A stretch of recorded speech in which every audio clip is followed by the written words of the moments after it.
¿Qué tal, chicos? Muy buenas noches. Es un gusto para mí volver a dirigirme a ustedes a través de esta pequeña charla que vamos a compartir y tenemos que tratar un tema muy importante para nosotros los montañistas, quienes vamos a la montaña a hacer una caminata, una expedición o algún proyecto que tengamos, que es lo relacionado con la deshidratación.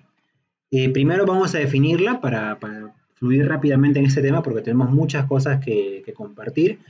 La deshidratación básicamente podemos definirla como el déficit en el agua corporal total. Sabemos que el cuerpo tiene un 60% de composición de agua y esta composición cuando suele ser menos y que altera el funcionamiento normal del cuerpo, entonces estamos hablando ya de deshidratación.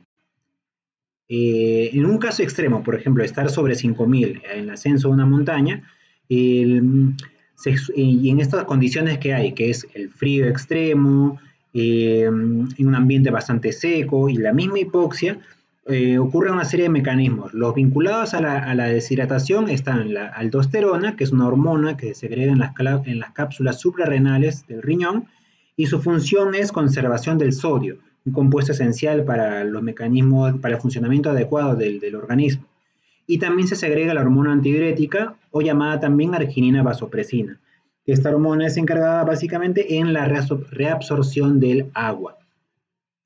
Todo ello viene a interactuar y comienzan a realizar una pugna para mantener el equilibrio en el cuerpo.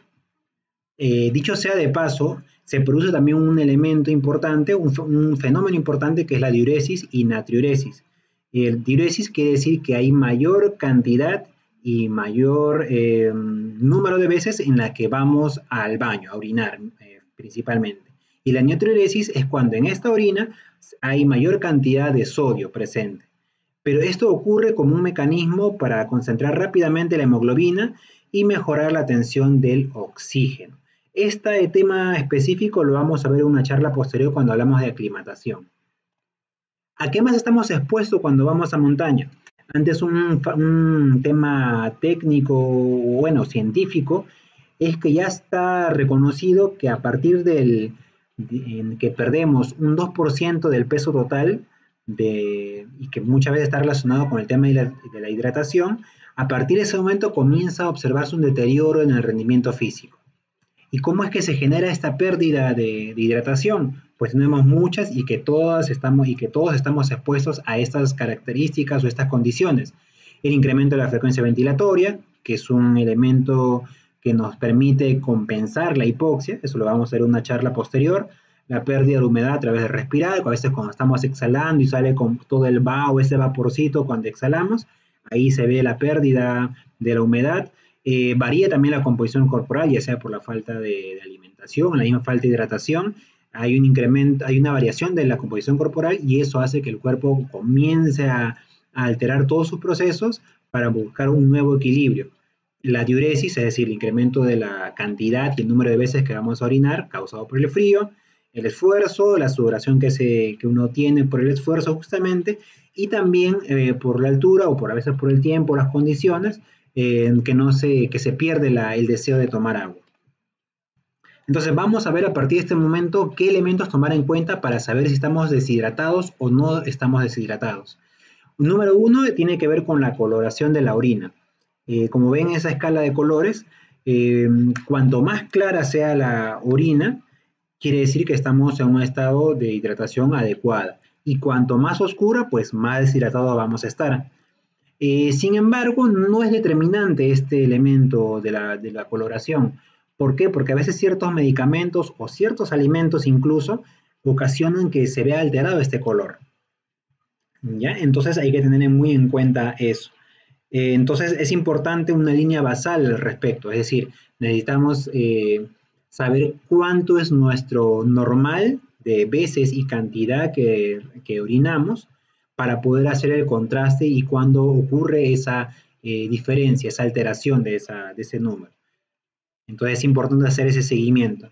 En cuanto a la saliva y las lágrimas, no es un indicador confiable en términos fisiológicos, en términos de investigación, ya que hay muchos elementos que intervienen en la segregación de la saliva. A veces uno dirá, uy, tengo la saliva espesa, estoy deshidratado. No necesariamente. Hay muchos factores que pueden generar esa saliva que se pone bien densa y no necesariamente por deshidratación. Y dicho sea de paso, menciono un elemento que podría ser interesante para ustedes, que le he denominado la estrategia del enjuague, que usan algunos deportistas, por ejemplo, en el caso del ciclismo, que cuando son pruebas de aproximadamente de una hora, ellos usan unos enjuagues que contienen carbohidratos. Entonces, al solamente enjuagarse la boca con esta solución, activa receptores sensoriales de la boca y eso hace que active en el cerebro todos los mecanismos que nos estimulan, que nos despiertan la motivación y que nuevamente regula la actividad motora en nuestro cuerpo. Es decir, a través de ese estímulo el cuerpo dice, uy, estoy recibiendo alimentos, entonces me siento mejor. ¿Ok? Pero no se suele usar mucho en actividades de mayor duración porque ya en esos casos sí es necesario la ingesta de esos carbohidratos. ¿Y por qué no lo ingieren? Dice, pero ¿por qué tiene que evitarlo?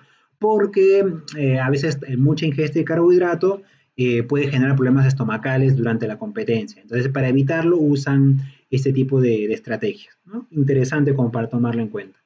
La presión arterial tampoco es un elemento que nos pueda determinar si estamos deshidratados o no, ya que el cuerpo mismo, nuestro organismo, ejerce un control bastante, como dice el término aquí, robusto ante cualquier variación. Y dicho sea de paso, la presión arterial es altamente variable, desde el no dormir, desde el haber tomado café, etcétera, hace que varíe. Por ello también es importante, y recalco, hacer un seguimiento del comportamiento de nuestra presión arterial en diferentes momentos para poder tener una noción de cómo nos comportamos en cuanto a este signo vital. En vertical nosotros mensualmente realizamos la medición a nuestros deportistas, cómo se comporta justamente la presión arterial para tener ese referente.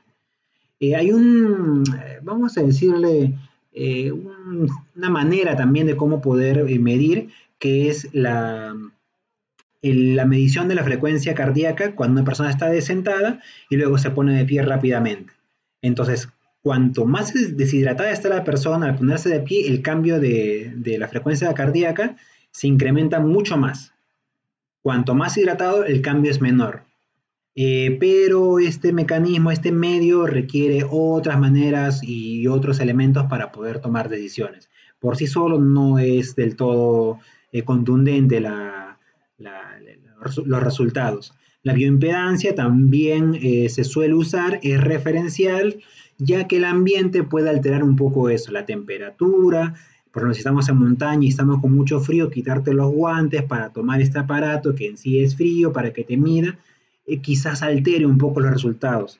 Entonces tampoco es del todo contundente. En cuanto a los signos y síntomas, tampoco. Alguien dice, uy, me duele la cabeza, uy, mira, estás con los ojos hundidos, tu piel se ve reseca, cuando te toco en el dedo se pone blanco y se demora en volver a su color, lo que es el tiempo de llenado capilar. Entonces, esos tampoco son elementos contundentes para decir que estamos deshidratados, ya que cada uno de esos elementos puede tener otras causas totalmente diferentes con la deshidratación. Algo muy importante, debemos tener en cuenta que el tomar líquidos básicamente está por un hábito, más que porque el cuerpo nos pida efectivamente tomar agua. Eh, Sabemos que cuando nosotros tomamos agua, muchas veces nos detenemos antes de estar totalmente hidratados. Esto justamente, como menciona el texto aquí en la imagen, es para amortiguar el impacto de la ingesta de estos líquidos en el cuerpo. Sin embargo, eso también podría llevar a una deshidratación involuntaria. Es decir, tomo de a poquitos, pero a la vez sigue siendo eh, insuficiente para las necesidades que tenemos. Entonces, sabemos también que en un ambiente frío la sudoración y la deshidratación hace que no sudemos, justamente para no perder esa hidratación, pero eso genera que se incremente la temperatura en el cuerpo, ¿ya? Y eso genera que la percepción del esfuerzo sea mayor. Entonces, para poder basarnos porque varias veces hemos hablado de que el porcentaje, que cuando bajamos de nuestra composición corporal, eh, suele haber elementos que alteren nuestro rendimiento, pero para poder nosotros determinar ello necesitamos muchas mediciones previas, tanto a nivel del mar como en montaña. Entonces es necesario hacer un seguimiento. No es tan fácil decir, uy, estoy deshidratado y tomo agua. No, no es tan sencillo, no lo es. En cuanto a las capacidades, en la fuerza y la potencia se ha observado que no hay mucha disminución. En la resistencia sí hay disminución del rendimiento. En la cognición, fisiológicamente no es alterada, sino que es lo que pasa, que se activan lo que se llaman los distractores sintomológicos. Es decir, debido a la sed, a esa sensación de sed, nos comienza a generar una serie de sensaciones de malestar, de estar incómodo, y eso me pone más irritable o más depresivo, etcétera. Y a veces no necesariamente tiene que ver con la deshidratación, sino tiene que ver de pronto por la fatiga o por las condiciones mentales en las que estamos. Entonces, eso tampoco suele ser tan contundente. Con ello, y con esto termino, yo escuchaba muchas veces la frase que decía, cuando ya tienes sed es porque ya estás deshidratado. Pues luego de todo lo conversado, no es tan preciso eso. Pues, como ven, la deshidratación tiene muchos elementos, tiene muchas causas y lo importante es el seguimiento previo. Es obtener recopilar la mayor cantidad de información del deportista, del montañista, previo y durante, para nosotros poder establecer un comportamiento regular del montañista, porque también va a ser alterado conforme vaya yendo más veces a la montaña. Chicos, si tienen cualquier tipo de pregunta, no duden en dejar su comentario y su pregunta en los comentarios de este post y con gusto les vamos a estar respondiendo a la brevedad. Pues Eduardo Sabona les saluda, les agradece un montón y muy buenas noches.